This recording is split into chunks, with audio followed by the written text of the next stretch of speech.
I just shanked that, shanked it or finned it a little bit left, but we done not too bad. Right, it's on the fairway. I've got a sandbanker about 100 yards up there, so I'm just going to try and play it right off the bunker.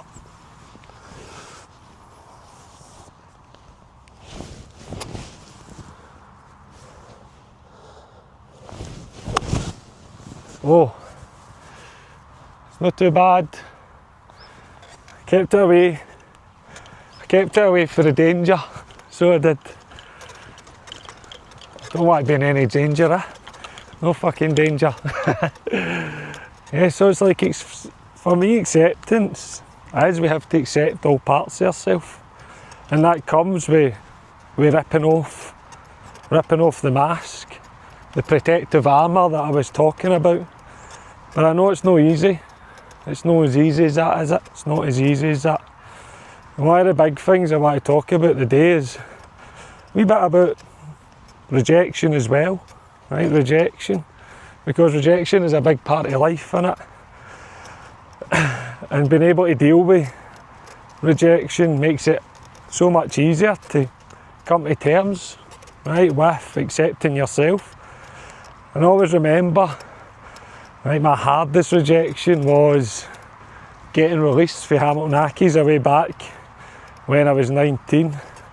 I wasn't rejected from a woman. I think that one hit me hardest because I had my full identity, my full life mapped out that I was going to be a professional footballer. And I always remember the day I get fucking released. I just walked up the road from Hamilton Accies Stadium up to my house and I was just bawling my eyes out. And that's probably the two times my childhood I remember bawling my eyes out. It was on the staircase when I buried the boy, and then bawling my eyes out on the way up the house for Hamilton Accies Stadium to my mum's house in Hull House. I was just crying. My lip was going, my chin was going. And I just took it. I took it so bad. And I think I let that rejection determine my reality for a while. I let somebody's words manifest as gospel, as my belief. And I think that's something to ask yourself, mate. Have you ever let someone else's opinion of you determine your reality? How did you take that? Did you take it as gospel that you weren't good enough? Or did you take it with fire in your belly that, do you know what, I'll fucking show that fucker, I'll prove that fucker wrong? Because we can go two different paths with this one. So let's hit this next shot. Right, we're 200, saying 220, right, to the pin. Let's just get it straight down the middle.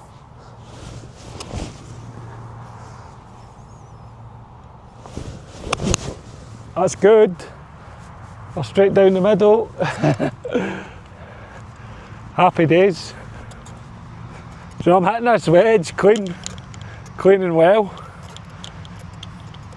Clean and well these days. As I said before, I'm going to get good with the wedge and the putter, ain't I? Got to get good with the wedge and the putter.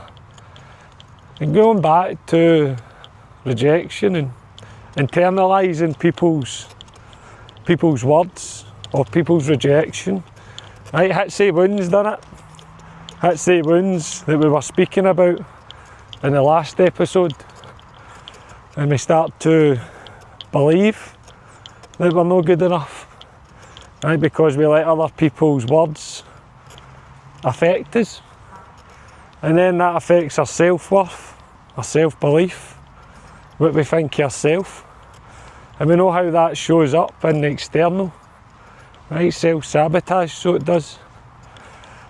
And back then, my escapism, as you are obviously aware, was the gambling, wasn't it?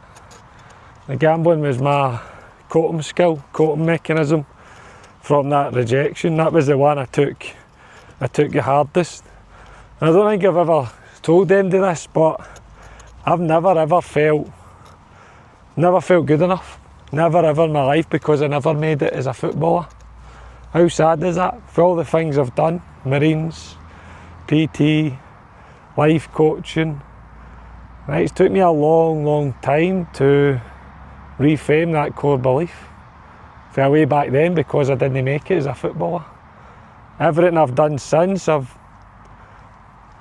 been nothing there, absolutely nothing there. I've just felt the exact same, which is crazy to think that, right, absolutely crazy.